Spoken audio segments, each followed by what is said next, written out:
Welcome to Even Tacos Fall Apart, where we talk about navigating the ups and downs of life with a focus on mental health. I'm MommaFoxFire, and today we are getting into something that pretty much every single person listening has probably dealt with at some point: breakups. And not just the we grew apart and wished each other well kind. We talk today about the kind that knock the wind out of you, the kind where you're sitting on the bathroom floor at 2 a.m. wondering what just happened to your entire life. Breakups like that are brutal, and sometimes what makes them even harder is that we have all this noise around us telling us how we're supposed to feel and how fast we're supposed to get over it and what we should or shouldn't be doing. Some of that is well-meaning, a lot of it is just garbage, and almost none of it accounts for how complicated and personal and just plain ugly the process actually is. When a significant relationship ends, you're not just losing a person. You're losing a version of yourself. The one who was part of that partnership. The one who had plans and routines and a whole future built around someone else. That's not a small thing. That brings on a lot of grief, real, legitimate grief. And it deserves to be treated that way. And yet somehow we still live in a world where just get back out there is considered super solid advice. Today's guest is not here for that. Dr. Jodie Eckleberry-Hunt is a board-certified health psychologist who specializes in helping people become their best selves. And she does so with boundaries, honesty, and a healthy dose of spicy language. She is the author of several books, including Getting to Good Riddance, a No-Bullshit Breakup Survival Guide, which is exactly what it sounds like. There's no toxic positivity, she doesn't pretend it doesn't hurt, she just doses out real, practical, grounded help for getting through one of the hardest things humans go through. I actually read this book before our interview, and since I am in a great relationship right now, I went in mostly curious, and I came out genuinely moved, because a lot of what she talks about isn't just surviving a breakup, it's understanding yourself, your patterns, what you actually want, and that's useful no matter where you are in your life right now. In this interview, we get into why self-blame is the most common trap people fall into after a split, and why it's also the least useful thing you can do. We talk about why closure is something a lot of us are never going to get, and why good riddance is actually a healthier place to land. We get into no contact, the timeline for healing, social media, co-parenting with an ex, and how to figure out what you want in a relationship so you stop ending up in the same situation over and over again. We also have a great part of the conversation that talks about abusive relationships and why telling someone to just leave completely dismisses the reality of what they're living through. That part of the conversation matters. If that's where you are right now, I want you to know that this episode sees you. Whether you just went through a breakup, you're in the middle of one right now, or you've been carrying around something you've never fully healed from, this conversation is going to hit. Dr. Jodie is honest, she's funny, and she's not going to blow smoke at you. All right, let's get into it. Hello, everyone. Welcome to another Mental Health Monday here on Even Tacos Fall Apart. I am really excited to have y'all here, and Quantum, give that bot just a minute. I had to restart it, and so it should be working here in just a second, and that is what runs the question queue and all the other commands. So if you have any questions for tonight, as we do every week, feel free to pop those into the chat. Exclamation point Q, we will get them answered here. But I am so excited because joining me again today for the second time is Dr. Jodie Eckleberry-Hunt. She is a board-certified health psychologist who specializes in helping people become their best selves by shutting down negative self-talk with spicy language and healing laughter. And we've already been doing a little bit of that before the show, so I'm here for it. Jodie is passionate about boundaries, calling out bullshit, and empowerment. She's the author of several no-bullshit books, including Getting to Good Riddance, a no-bullshit breakup survival guide, which is what we're diving into today. So welcome back to the show, Jodie. Really appreciate you taking the time. I'm excited to be here. This is one of my favorite topics. Yeah. So if you guys are looking to connect with Jodie, I've got some links for y'all. Let me post those in the chat. Quantum says, I have some happy news. I got married on Christmas Eve. Congratulations. That is wonderful. I hope that you enjoyed your celebration if you had one. I hope that you had some private moments as well of celebration, but congrats. That's fantastic. And we're not talking breakup for quantum. Correct. Correct. Yes, Yes. I was shaking my head like, "No." I'm still glad that that person joined us. Yes, absolutely. And I'll say I read this book, and whenever I was reading it, probably most of y'all know I'm in a wonderful, loving relationship. And when I started reading it, I was like, listen, babe, I'm going to read this book. It's not about us. And he was like, that's okay. I get it. That's fine. Whatever. So, but as I was reading it, it's one of those things that I was just like, wow, a lot of this information, first of all, would have been really helpful right after my divorce and a couple of other breakups as well. Second of all, like reading through it, I was able to go through and be like, okay, did I really heal from that? Is there some more work that I need to do?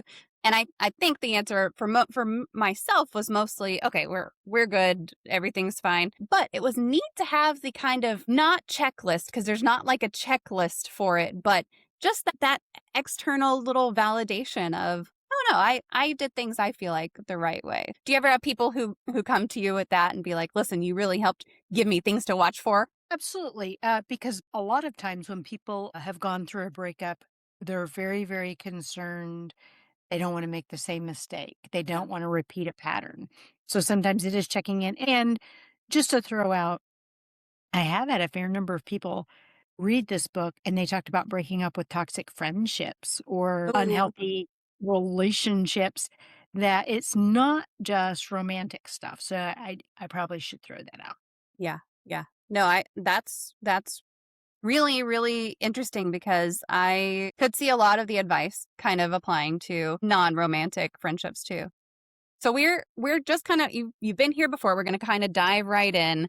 You have written several books, including a new one, Take That Shit Over There, which sounds really fun and fantastic. I know last time we talked about spicy self-help in general. A lot of your books cover that, but we mostly focused on the badass stories and move on motherfucker topics. So you wrote those. What made breakups specifically the next topic you felt like you should tackle? I'd wanted to write this book for a long time because it's one of the top issues people seek my help for. They're sad because of some relationship. Pardon me. Sometimes it is they're contemplating breakup. Sometimes they've had a breakup.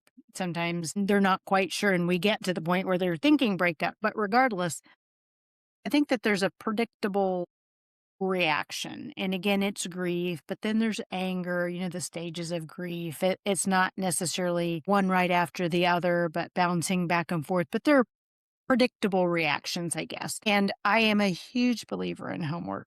So I wrote the book. And by the way, I wrote it during the lockdown period of COVID. Mm. And I was stimulated because of the number of people who are coming in saying, I'm done. Like all that togetherness push some people to, the edge. Like, I don't want to be with this person anymore. It's too Yeah. much. And so I had that extra time to write as well. But I wanted to give people something to read, something to do. In that initial aftermath of a breakup, people are lost and they want to feel better ASAP.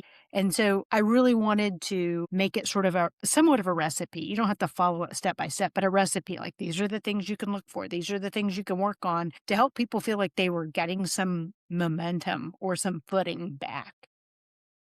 Yeah. Okay, so that's good to know because then it wouldn't have been available to me. I kicked my ex. So I tried to get my ex out starting in 2018. I finally like threatened to get the police involved to get him out of the house at the end of 2019. And then COVID happened a few months later. And I'm really convinced that like one of us would not have survived if we had been together in the lockdown, to be quite honest. And so it wouldn't have been there for me anyway. But yeah, I mean, it definitely is whenever you go through a breakup, especially if it was a long relationship, your part of your identity is tied to that. You're not only grieving the end of this relationship, but it's part of yourself that you're grieving and that you're kind of getting through that change and everything. And I think your book reflects that too. Yeah. And I think what you're hitting on is super important. It is the grief, I'm missing this person, or the anger and all of it mixed together, but also What's wrong with me? Is there something wrong with Yes. me? Will Yeah. anybody want me? This questioning, like, am I going to be alone? So you're hitting at there are lots of big issues being Yeah. grappled with. Yeah. I think one of the things that really got to me when I was reading your book, and I know this is probably getting too in the weeds, but part of what you said in the book was, and this goes back to like you're losing part of yourself, but also the what's wrong with me piece. Because it's like, I can recognize that it was a toxic relationship. I still kind of miss it. And it's like you're not missing the toxic relationship part of it. You're missing this bigger thing. And that one, whenever I was going through it, I was like, oh, I did have quite a period of time where I was like, why am I missing this asshole? Like, why am I missing him? And I feel like I shouldn't be. I know in my head, like, that was not a healthy relationship. It was not a safe relationship in my case. Why am I missing that a little bit? And so it was one of those things when I was reading and I was like, yeah, I went through that. And what you're getting at, I think, is super important that I maybe one of the differences in my book compared to other sort of popular self help is the idea I get into attachment. And what you're Mm. talking about, like people say, what's wrong with me if I want this toxic relationship? People who have the ability to attach, which is normal, that's what goes back to babies and mamas and the ability to survive in this world. Attachment is not something you flip off and on. And so it takes a while to detach, but I think that that's what you're hinting at. You just don't need to blame yourself, though, like Yeah. with a pathologizing lens, I guess. Yeah. Yeah. And I was in plenty of therapy also. So I had a great therapist who was helping me through everything. And she had helped me arrive to that point as well. Now, you touch a lot on this move on motherfucker philosophy in multiple of your books, but you really hit it in this one. How does the breakup specific advice and getting to good riddance differ from the broader move on motherfucker approach? So I think you'll just have to take my word for it when I say that I do use humor as a healing element. And when I share things with you, I guess I want to say that I don't make fun of people and I try to be judicious in my use of humor, but I use it in terms of healing. This idea of it is moving on, but saying good riddance to somebody who doesn't want to be with you Yeah. because you deserve somebody who wants to be with you. Or if you're the breaker upper, you deserve somebody who you want to be with. So the Yes. good riddance it's kind of meant to be kind to yourself like a friend and to induce a little bit of laughter, but it's good riddance to something that's not healthy and good in your life. Yeah. Yeah. And that comes through really well. So you've seen a lot of people, you said this was a common thread, right? Things you kept hearing from your clients and everything. What's the number one piece of bullshit people tell themselves when they're going through a breakup? I think that the number one thing is the blame. It was my fault. I did something wrong and replaying, like, if I'd only done this differently.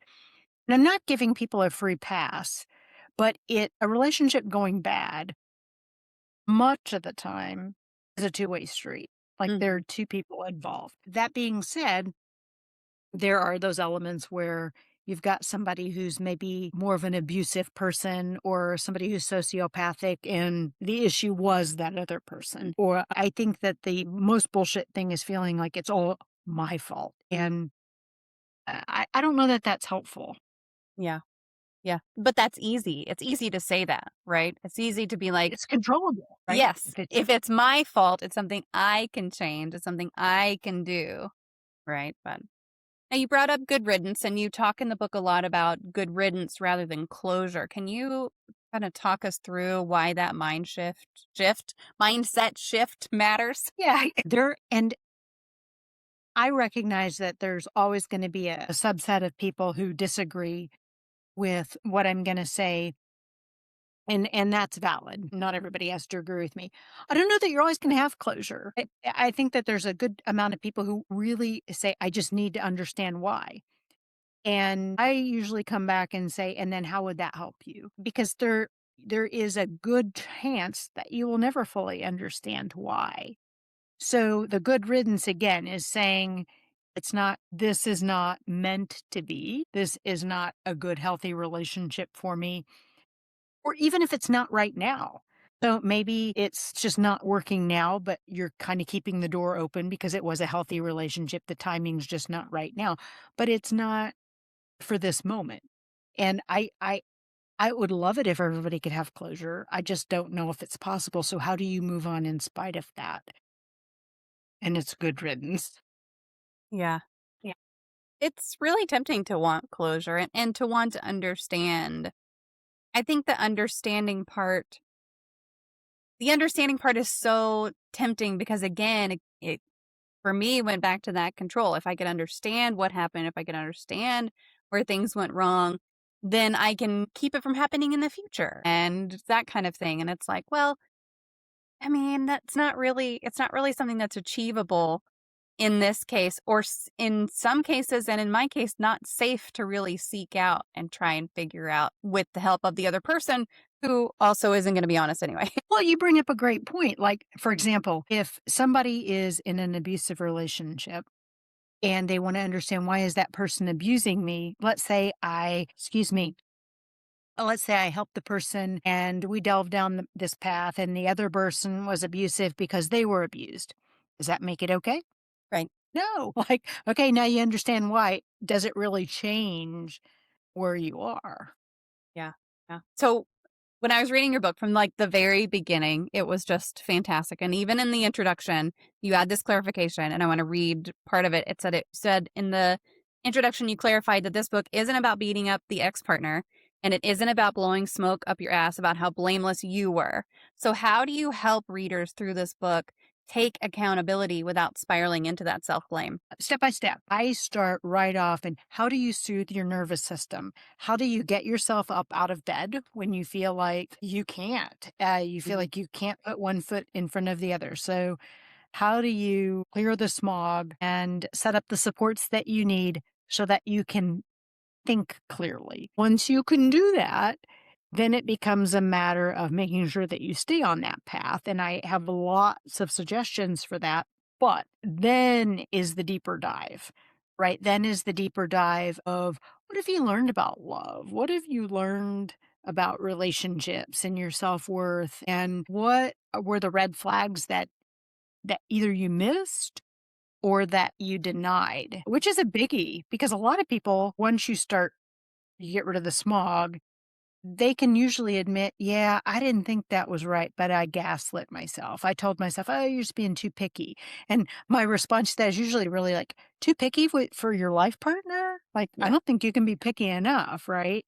So I think that it's a stepped process and you just can't dive into it too quickly. One of the biggest mistakes I think people make is they're so eager to get rid of the pain that they jump into something else Yeah. before they've had a chance to really dissect what went wrong. Yeah. And I know that's something that I was definitely going to ask about is kind of the how long should you spend getting over someone, but then also how do you know when you're done healing and done getting over that person and when you should date again? So there's no hard and fast rule, although I usually tell people generally give yourself 6 to 8 months of healing. This is something people get so annoyed with me about. Do meet people where they are. But when people pay me for an opinion, I give them my opinion. And the 6 to 8 months, the clock doesn't start ticking until you go no contact. Mm, So when people tell me I've broken up, but we're still texting every day, we're still calling every day, I'm like, you haven't broken up yet. Breaking up means no contact for 6 to 8 months so that you can clear that smog out, right? And how you know you're done, you don't care anymore. Like, it's not, I hate this person and, I'm stalking their social media and doing all that stuff. You know you're done when I wish them well, whatever that is, as long as it's away from me. yeah. Yeah. So I get that. I get the no contact thing. What about in the case where you're still in contact either because you're trying to remain friends with the ex, or in my case, what if you have a kid together and you have to talk for co-parenting reasons? How do you handle that? Yeah. And that's a great question. And I'm glad you reminded me of that because I said the no contact, that is a Yeah. luxury. right? There are situations where you can't go no contact. So, ordinarily, as I mentioned, I meet people where they are. People ask my opinion. I'm not a believer that you can be friends with somebody after you've broken up. Now, if it is possible, it's down the road.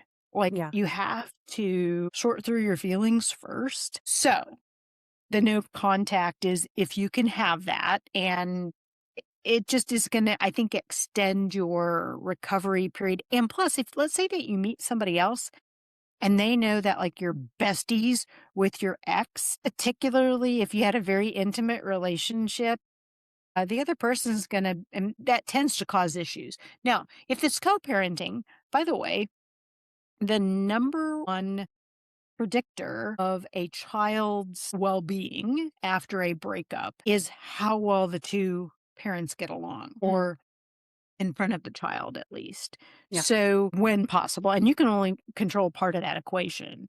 So, I think it's just as business and matter of fact as you can be. And some people communicate through apps and there are rules. It just becomes so messy because both people have to be cooperative and you can't control the other person. So, that's a much more challenging question. Yeah. Yeah.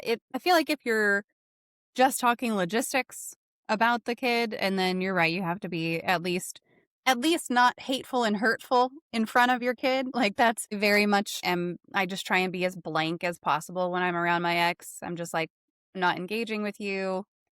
Here's what you need to know. That's all you get from me." And then I'm gonna be over here doing whatever it is at my kid's event. And it's worked for me, which is great. Some people that doesn't work for them, and they do have to go through all these parenting apps and everything. And it can get really complicated. It can get really difficult. But yeah, it's one of those things that it's like, okay, well, I mean, I still have to talk to my ex every couple of weeks, but it's a text here and there to say, okay, you're on your way. Great. Cool. You're going to be late again. Great. Cool. Yeah, and I do try to remind people who are working with me, sitting with me. I try to remind them that whenever you're reactive, you're giving the person what they're looking for. So Yes. if you really want to get their goat flat and then have a place to release the pent up anger that you have in a healthy way. Yeah. Yeah. As blank as possible. That's always my goal. And that doesn't mean that there's not feelings. It doesn't mean there's not a lot of anger still, but I never show that in front of my kid. And what he does, I don't know, but it's definitely one of those like tried to make that as separate as possible and not my business. And I do feel like it's important to add, give yourself grace. Yeah. You're not always going to be at your best. That doesn't mean it's a complete disaster or you're a failure as a parent. We're all humans. We're Yes. all humans. So going back a little bit, how do you know when it's time to stop trying to save a relationship that you're currently in and when it's time to start planning your exit? Well, I think that it is a matter of relationships are complicated. Humans are messy. So I don't think that it's reasonable to think as soon as you hit a rough patch, that should be over. Or if you have times when you're unhappy, there will be times when you're unhappy that you need to work through things. So I think if there is abuse, and by the way, I go through that in pretty significant detail. I never tell people who are in an abusive relationship, just leave. It's not that easy. Yeah. And that also can increase somebody's risk of a significant risk to self and others. But I like to say if you're in an abusive relationship, then that deserves maybe some planning and thought about um, how that's affecting you and your life. I think that if you are persistently miserable, not able to function, you're not the person that you want to be. You've tried to change the situation, you and the other person, and it's not going anywhere. Maybe contemplating. You're hearing a lot of wishy-washiness. It's hard for me to give a pat answer to that. Yeah. I think that it is a compromise between you've tried and you've given it a good shot and it's not going anywhere, but also recognizing that relationships take a lot of work. Happiness Yeah. takes a lot of work. Yeah. I understand why there's so much wishy-washy there because it really is like every relationship is going to be different. And of course, like that's how that goes. And it's like you can't know until you're in it. I will say one thing, and I just want to kind of underscore like you mentioned you would never tell someone in an abusive relationship to just leave. That is something that a lot of people will say. And it's one of the reasons that I share my story. Like, my divorce isn't even my most recent breakup, but it's the one that I reference almost all the time because it was the hardest, it was the messiest. And it took me several different times to try to leave. And it took a full year, like I mentioned earlier, to get him actually out of the house. And it's one of those things that there's a statistic out there, and I've heard it a couple of times of it takes up to 7 times for people to leave their abuser. And so if you are in one of those relationships and you're listening to this and you're like, God, if only it was that easy, or I've tried to leave and it didn't work, like we get it. I get it. I get it. It's hard and it's messy and it's not something that it's just like, oh, okay, well, it's a breakup. That's all that it is, because that's not all that it is in those instances. So anyone listening who's in a relationship and they're like, this doesn't really apply to me, like, please know I get it. Jodie gets it as well. It's just one of those things that it's not easy for you, and I see that and I understand that. Yeah, and I will add, so in my other life, when I'm not an author, I am a board member for the YWCA in Flint, which is also the tagline is empowering social justice and women. And it houses the domestic violence shelter or interpersonal violence, whichever term you like. And so I always like to remind people that no one deserves to be abused. I should know, no one deserves to be abused, and there are programs aimed at helping you take care of yourself in a safe way. Yeah. Now, you write that anger is often where people find the energy to get better, that it kind of sits in that anger. Can you talk about why channeling anger is productive rather than something to suppress? So yeah, I do say I actually like the anger phase the most because it's energizing, like Yeah. that experience of intense anger. Now, the people who have the intense sadness, it's heavy. Like, it's so hard. It feels like you've got lead in your shoes. You don't want to do anything. But the anger, boy, you want to do something. It's just figuring out what you're going to do that's going to be helpful versus you're going to regret it. Yeah. And that's the challenge, helping people. There is, I get it. There's a little bit of satisfaction about revenge, but in the end, it doesn't give you what you think it does. Yeah. And it could cause more problems also, Correct. depending on how you go about it. It could cause more problems. But yeah, I mean, I feel like the anger part is one of those things that I was raised, emotions are bad, right? Like just in general, emotions are bad. And so it was very much like I try to suppress a lot anyway. It's one of the things that I had to work through in therapy, is being able to, in a healthy way, express that. But anger is the one that I'm like, no, I can express the anger through these different ways of doing it that aren't directed at the wrong people and all of that. And it really is the most, like, you go outside and you scream, it feels good. Yeah, it's interesting. I think it. No, there's not like a hard and fast rule for everyone, but women are taught it's not okay to be Mhm. angry, and men are taught that that's the main emotion that is okay. Mm, And it's hard for both of those genders. yeah. Can you share, obviously without identifying any details, but can you share a story of someone who really nailed the concept or the mindset of good riddance? Yeah, so I'm going to be super careful and try to just use they. Try to I'm going to try to do that. So I had a person who came in and they found out that their significant other was cheating. And this person did a lot of questioning, was very devastated, but said the other person wasn't willing to admit, even though there was rock solid evidence, right? So there was a lot of Mm, gaslighting. And this person came to me and said, I can't be with somebody who's not going to be honest. Because, by the way, I do say in my book, I don't think that cheating is a deal breaker because it really depends on what. But this a person who wasn't willing to take responsibility for the behavior until later, this person said, "I don't want to be with that person," even though this person really loved their significant other still. Because again, that attachment, right? The love Right. doesn't go away. You're in love with the person you thought you were with versus the person you're actually with. So all this other stuff comes out, and the person who I was working with stuck with it. I mean, through the slop and the mess and the all of the things that the person did to ignore the red flags, right? Like that was very painful work to acknowledge, yeah, I did that to myself. And then got to a really good place. Maybe a year went by, got into a new relationship.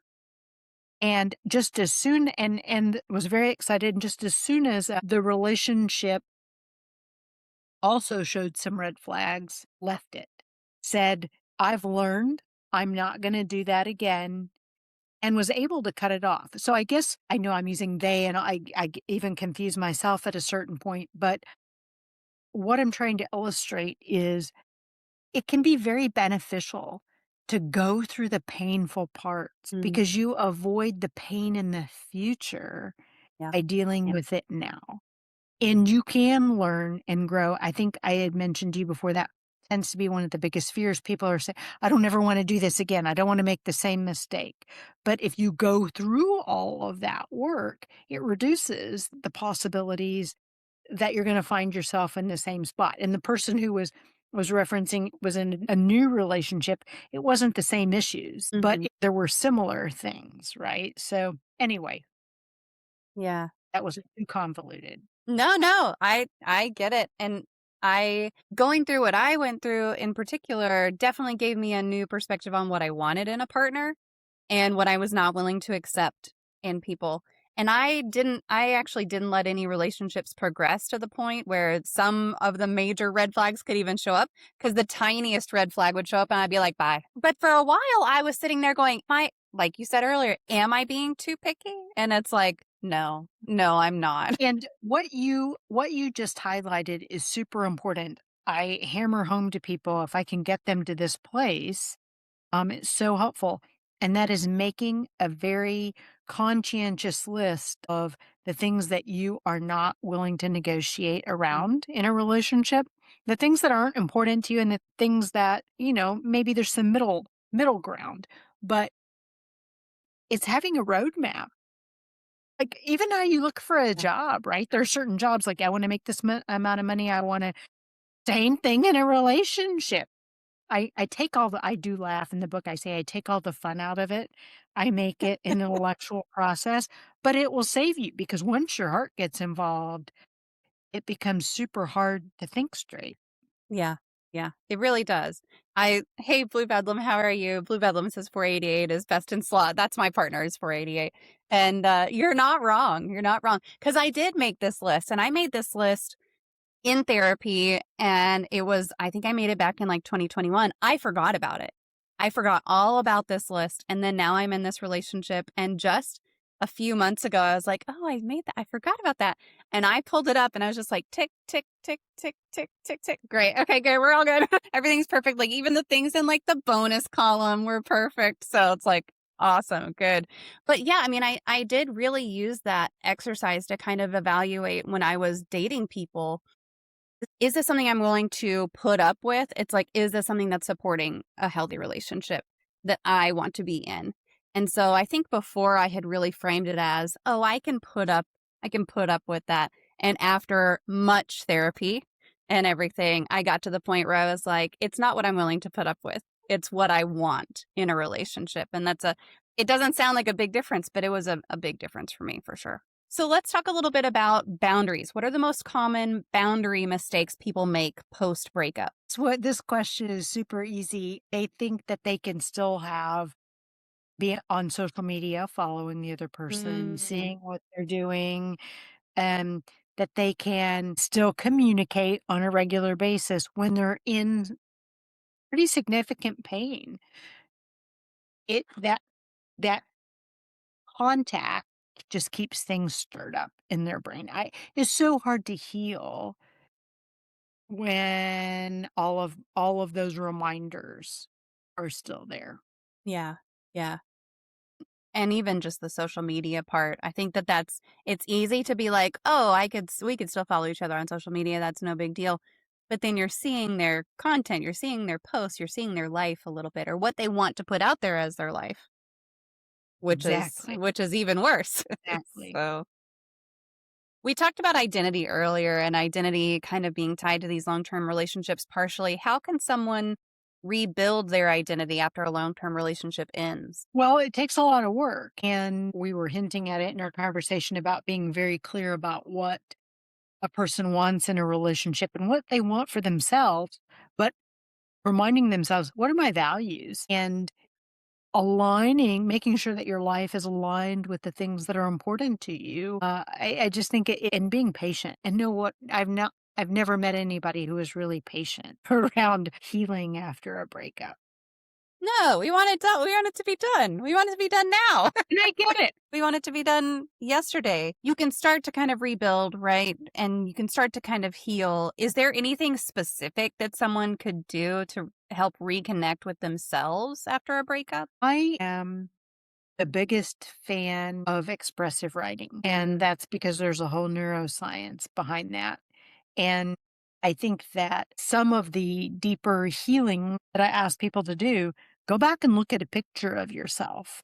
And what would you say? Into the eyes of that person. And would you say some of the judgy, nasty, terrible things that you say to yourself?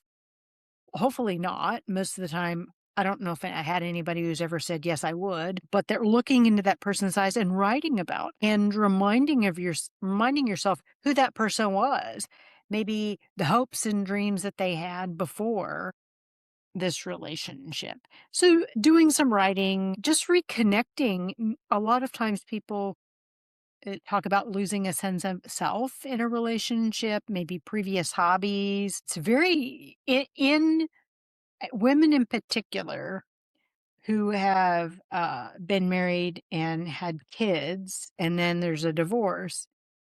Oftentimes I'll ask them, well, what do you like? And they'll say, I don't even know. Like my life has just been so much taking care of other people that, I mean, a long, long time ago, I used to like to listen to music. I used to like to do these things.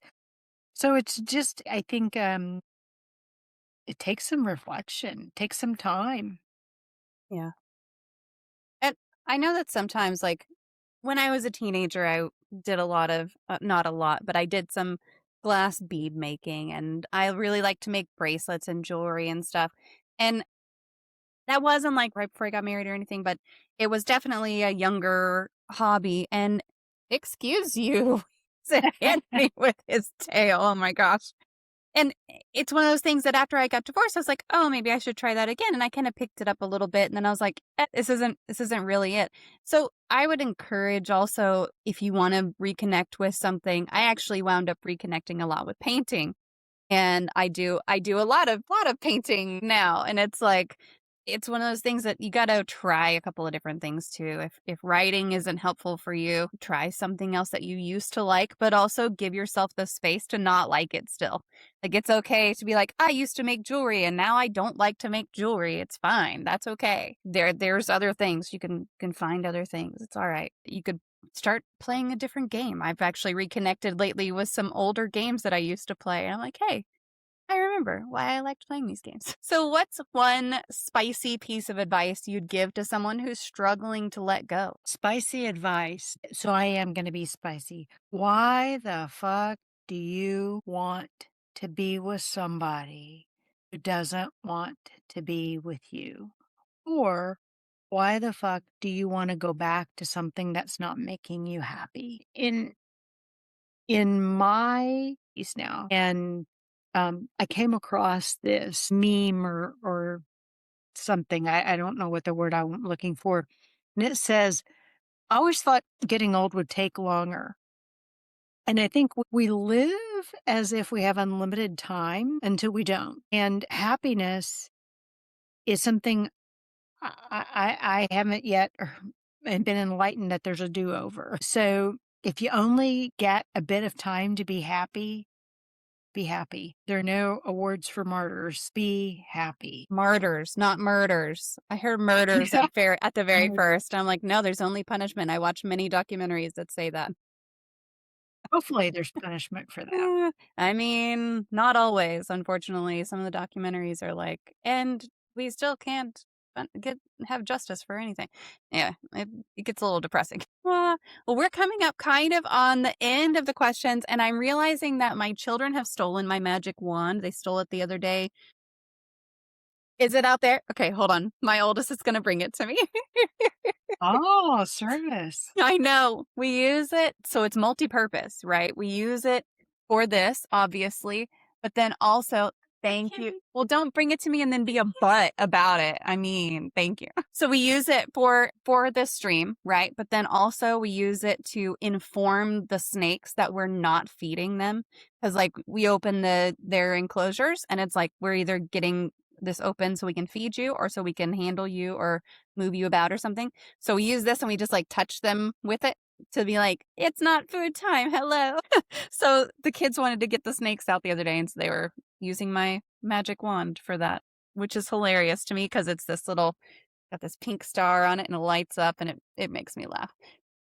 All Well, of I've that. learned something today. I didn't know that you could cue a snake like that. Yeah, yeah. I mean, most of our snakes are just like, no big deal, whatever. We do have a couple who are very always ready to eat, and they would never harm us on purpose, but they are always ready to eat.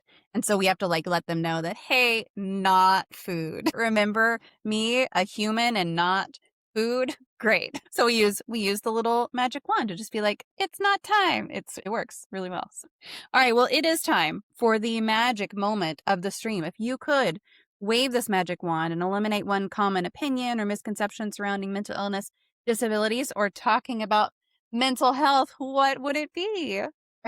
The cat likes it. I know.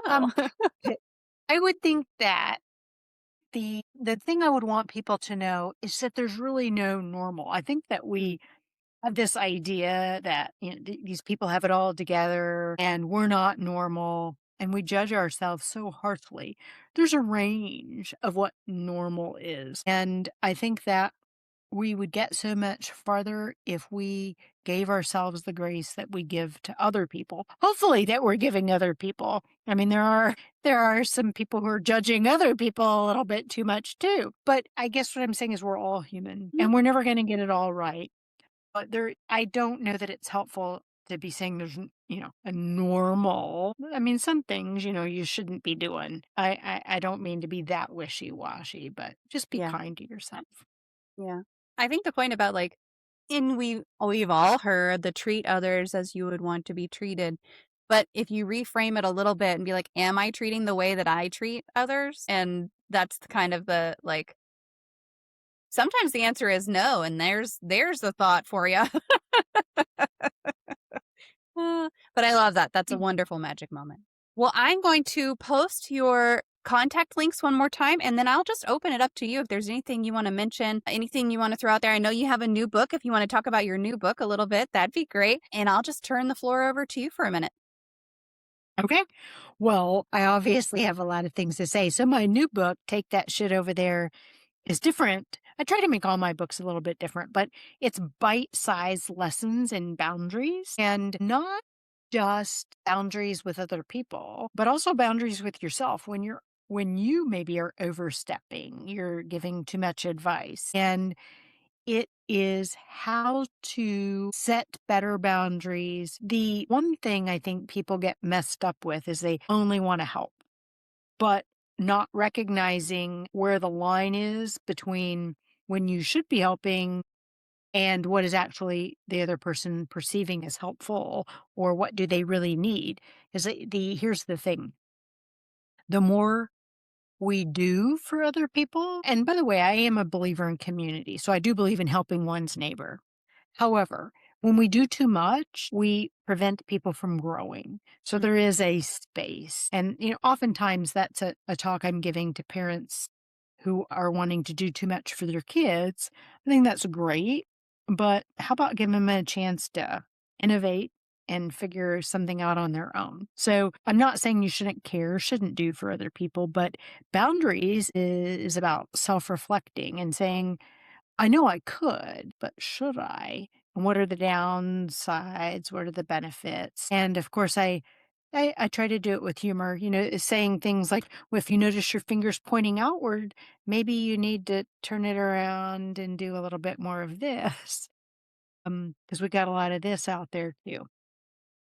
Yeah. Yeah. It sounds really interesting. That's one that I probably could use because I, as y'all know, have a child who is officially an adult, and sometimes I got to let him just live his life a little bit. And it's like it's not on me to decide everything for you anymore. But I'm so nosy and I'm so Yeah. mom. Yeah, and all that's normal. All of that's normal, and it comes from a Mhm. good place. It's just learning to dial it back a little bit and settle Mhm. yourself down. Yep. Yeah. Yeah. Yeah. All right. Well, thank you so much, Jodie, for being here and for going through that topic with us. Like I said, I truly, truly enjoyed your book, and I'm not even going through a breakup. So if I can enjoy it, anyone can enjoy it. So highly, highly recommend y'all click through on those links, get Jodie's books, and review them also. If you go and you read any of these books, make sure you leave a review for it. Make sure you leave a rating for it. And just all of those things are what help other people find it. So make sure you're doing all the steps, but most importantly, go get the books and read them. But again, Jodie, thank you so much for being here. Really appreciate you taking the time. Thank you for having me. Have a great evening. And that is a wrap on my conversation with Dr. Jodie Eckleberry-Hunt. If you made it this far, I hope something in that interview landed for you, whether you needed it today or it just gave you something to think about.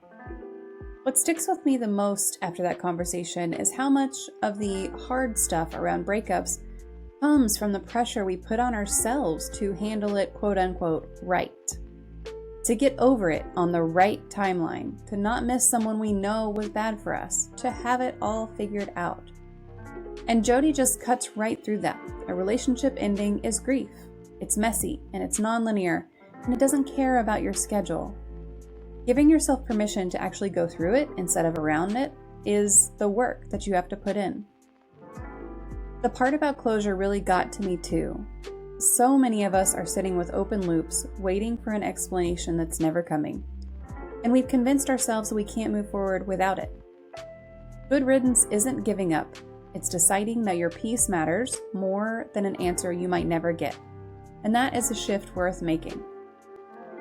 And honestly, the stuff about knowing your non-negotiables before your heart gets involved, write that list.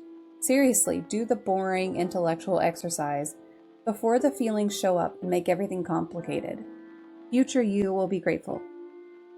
If any part of this episode hit close to home, if you're in the middle of a breakup or still carrying something from years ago that never fully healed, or you're in a relationship right now and quietly wondering, I hope this conversation gave you something useful to hold on to. And if you're in a situation that's more than just a hard breakup, if there's safety involved, please reach out to someone who can actually help. You deserve real support. Jodie's book, Getting to Good Riddance, is genuinely worth your time. And I say that as someone who read it while happily partnered. The links to find her and grab the book are down in the show notes. You can also find the Tacos Fall Apart website. And if this episode meant something to you, the best thing you can do, and I mean this, it genuinely makes a difference, is leave a comment or a review. Rate the show, subscribe if you haven't already, and share this episode with someone who might need it. Even one of those things helps more people find this community when they're searching for something that actually speaks to them. It takes 2 minutes, and it matters more than I can express. Thank you for being here, thank you for listening, and for being a part of a community that actually talks about the hard stuff without flinching. Before we go, here's your reminder. Falling apart does not mean you are failing. It just means you're human, carrying more than any one human should have to carry alone.